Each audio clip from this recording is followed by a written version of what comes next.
Hi there, this is Craig Beck from StopDrinkingExpert.com. Welcome into today's episode. We're recording for the podcast, which you can find on iTunes, on Spotify, and various other locations around the internet. And also the video is here for YouTube and for the website as well. We've got a blog piece to go with today's episode, which you can find at StopDrinkingExpert.com. And today I want to talk about the subtle signs of alcoholism, because a lot of people who are using alcohol assume that if they ever really had a problem, if they ever were out of control, they would know about it. It would be like, a slap in the face. It would be so obvious. And I think the reason for that is we have this perception of what an alcoholic looks like. And an alcoholic is a kind of character portrayed to us by Hollywood and the movie. What is an alcoholic through the eyes of Hollywood? Well, it's the guy stumbling around in the street in dirty, kind of unshoveled clothes, hair unkempt, swigging whiskey out of a bottle hidden in a brown paper bag, sleeping on a park bench, lying in a doorway. That is an alcoholic, isn't it? That's what Hollywood has us believe. But actually, that while that sort of person does exist, they are not the norm. They are not what this drug problem is all about. And that's exactly what it is, by the way. It's a drug problem that we don't like to call a drug. Go into any bar and ask people how their drug use is going, and they're going to get very offended at you. They're going to say you're being melodramatic and that you're a spoil sport and you're spoiling their fun and all this sort of stuff, because alcohol is not considered a drug. It's a harmless social pleasantry. A harmless social pleasantry that kills 3 million people every year. If that's not evidence of the illusion that we live in the Western world, then I don't know what is. So today, I want to talk about the subtle signs that you maybe see appearing in your life. Signs that you have a problem with alcohol and you're tiptoeing down the path of alcohol addiction, alcohol use disorders, and alcoholism. Let's talk about it today. Who wants to be the next to discover how to stop drinking without willpower? Visit StopDrinkingExpert.com and grab your free place on today's coaching session. Okay, finish the sentence for me. I can't possibly have a drinking problem because. Chances are, if you're at that point where you've still got one foot in denial and one foot in the have I got a problem camp, the chances are you will have some story that you're telling yourself at the moment that justifies your drinking or proves that you do not have alcoholism in your life. For me, it was things like I would say to myself, well, I can't be an alcoholic because I never want to drink in the morning. In fact, the thought of drinking alcohol first thing in the morning is revolting to me. I find it repulsive, and therefore I cannot be an alcoholic, because if I was an alcoholic, I would drink all the time. And I would say things to myself like, well, I can't be an alcoholic because I can go weeks and months without a drink if I want to. And actually, that sort of behavior, forcing yourself to go without something to prove that you don't have a problem with it, is actually the opposite of what you set out to do. I make the analogy that if you went around telling people that you can go several months without eating a potato, that wouldn't demonstrate that you're really in control of potatoes. It would only go to demonstrate that you have a big problem with potatoes, so much so that you're constantly thinking about them and having to set yourself challenges to avoid them. That's not normal. When something has become so dominant in your life that you have to force yourself to go without it, that should be a clear indicator that it's become twisted. It's become disproportionate in your life. So let's talk about some of the subtle signs that prove that you've got something that needs to be addressed. You're tiptoeing down that avenue of alcoholism. And the first thing is that just stop for a moment and think about your life over the last 3 months. I want you to think about every opportunity you got to socialize. And I want you to think honestly about How many of those occasions involved alcohol? I know back when I was drinking heavily, when I was a problem drinker, every occasion involved alcohol, because if it couldn't involve alcohol, I wouldn't go. I would just flat refuse. There had to be alcohol available because I believed that it was unfair to me, having worked hard all day, to be deprived of what I considered to be one of the only good things about my life. Isn't that sad? I was a family man, 2 children, married, living in a lovely home, nice car on the drive, good job, and I considered the best thing in my life to be poison in a bottle. That's how it twists your view of the world. So think about your social occasions the last 3 months and be honest with yourself. How many of them were about alcohol? And if you can say that the vast majority were, this is a red flag. Now, of all the things I will tell you today in today's episode, not one of them is the ultimate one. You know, if you get that one, well, you're definitely an alcoholic. It's not about whether you tick 1 box or 2 boxes or 3 boxes or all of them. There's no way to pass or fail this test. What you're looking for here is a pattern of behavior. If you fit a pattern in this, you really should be sitting up and taking notice. So planning your events around alcohol is red flag number 1. Your tolerance has increased is number 2. I remember back when I was like 15, 16, 1 can of lager used to get me drunk. 1 can of beer was at it, and I was out for the count.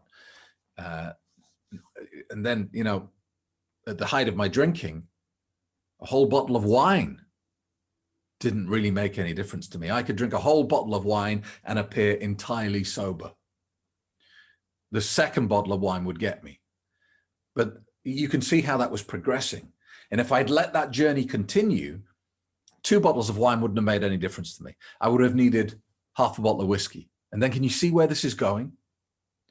And maybe you're at the point now when you hear about other people, and certainly if you go to an AA meeting, you will hear these people speaking who say that they're drinking a bottle of vodka a day. And the first time I went to AA and I sat there and I heard these people talking about their drinking, and this guy here said he was on a bottle of whiskey a day. This woman here was saying she was going through this many bottles of vodka a week. I was sitting there thinking, oh my God, I think I'm all right. In fact, I left that AA meeting and bought a bottle of whiskey on the way home because I thought, well, you know, my drinking's pretty good compared to these guys. But that's, you know, that's tolerance for you. And you can't avoid it. It's inevitable. The more you drink, the more tolerance you will develop. Now think of it like this. Imagine if I blew a trumpet in your ear. Well, the first time I did it, it would hurt you. But if I did it 100 times, you would eventually get to the point where you wouldn't be able to hear it. I'd have to get 2 trumpets or 3 trumpets. Your body is being physically damaged to the point where it needs more of the poison to detect it. Tolerance may feel like a good thing. You know, especially men get this kind of, you know, macho bravado about being a real man because we can handle our booze. I can drink 10 pints of beer. That's not a good thing. Tolerance is never a good thing. It is just evidence of damage to your body. It's a red flag. Think about it honestly. How much are you having to drink now to get that buzz that you initially got from 1 glass of wine or 1 bottle of beer? Be honest with yourself. Third red flag. You're creating silly rules for yourself. You're saying to yourself, because you know, at the back of your head, you know you have a problem with this stuff. So you're saying, right, okay, well, I'm only going to have 1 glass of wine with my evening meal. And then you always fail. You always fall down. You can never just have 1 glass. Or you say, I'm not going to drink during the week. I'm only going to drink at the weekends. Or I'm only going to drink on special occasions. When you start creating rules about your behavior, see it as a warning, because again, change the substance. Change the substance to something that isn't a drug, and you'll see how crazy it is. You know, I'm only going to wear blue pants on a Tuesday. I'm not going to wear blue pants every day. Oh, I've got to cut down on the wearing of blue pants, so I'm only going to wear them on a Tuesday. It's insane. If you said that, if you vocalized that and said, I've decided I'm only going to wear blue pants on a Tuesday, everyone would be like, what's wrong with you, you lunatic? You need a doctor. You're crazy. So it's a red flag when you start to create the rules around your consumption of alcohol. Blackouts and memory loss should be an obvious one. Are there periods of the evening before, the week before, that you just can't remember? I was speaking to a guy recently who lost an entire month. He can't remember the whole month of his life because he was so out of his mind on alcohol that it's just gone. Interesting showbiz story for you. You know Mary Poppins, the original, with Dick Van Dyke. There's an interview with Dick Van Dyke. He says that his drinking was so profound at that point in his life when he was filming Mary Poppins, arguably one of the most important movies of his career. He can't really remember making it. He can't remember recording the movie Mary Poppins because he was drunk so much. How scary is that? Huge red flag if you're having memory lapses and blackouts because of your drinking. Another red flag, another warning sign of alcoholism is hiding your drinks and lying about your consumption. So it could be that you're going through so many bottles of alcohol that it's now embarrassing to put your recycling out on the street. Certainly, I don't know how it works around the world, but in the UK, they collect your kind of landfill rubbish one week, your garbage one week, and then the next week they collect your recycling, and you have to put it out on the street, and they give you these small containers to put it in.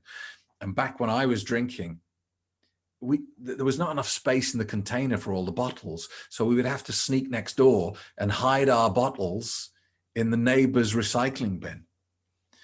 So are you hiding your recycling? Are you throwing bottles in the landfill because you're too embarrassed about how many are in the recycling? Are you going to the supermarket and buying a couple of bottles of whiskey, but hiding one in a cupboard somewhere? So it looks like that the one bottle is slowly going down, but what people in the house don't know is you're also on the second bottle as well. It's very common. Are you hiding your alcohol?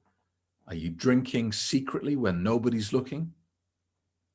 You know, a friend of mine would make a cup of coffee for everyone, but in his coffee cup was whiskey.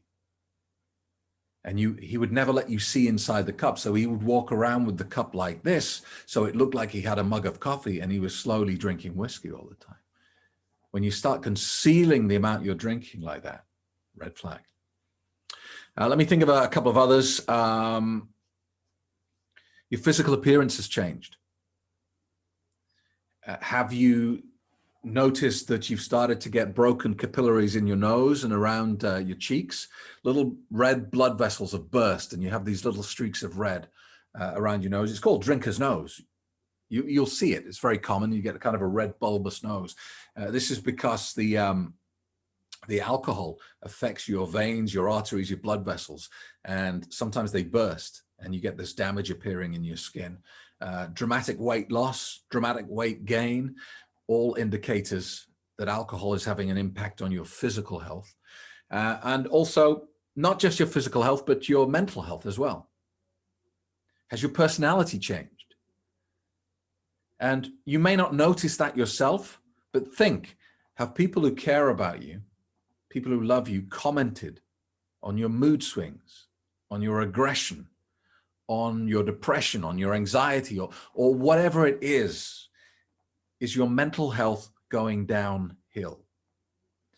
It could be your alcohol use. So that's a list of indicators that, you know, the subtleties of alcoholism are coming into your life. And like I said right at the start, it's not about how many you check off on the list. It's not like you get 2 and you pass and 4 means you fail. It's a pattern that you're looking for. Does your life fit the pattern of alcoholism? And if it does, I encourage you to take action, because let me tell you something I've learned over the last 10 years of helping people with their drinking. Problems with alcohol never, ever get better on their own. I have never had anyone come to me in a desperate situation with their drinking. And then when I check up with them in a few weeks or a few months' time, they go, oh, it got better. I'm fine now. I don't even like this stuff. Never happens, because this is like quicksand. Alcohol is like quicksand. Once you get in it, you're sinking. Sometimes slowly, sometimes quickly, but you're sinking. And what you need with quicksand is not to kick and struggle on your own, but what you actually need is someone to come and reach out a hand and pull you out. And that's what I do. That's what I have been doing for 10 years now. If you want to find out more about how I do it, go to the website, stopdrinkingexpert.com.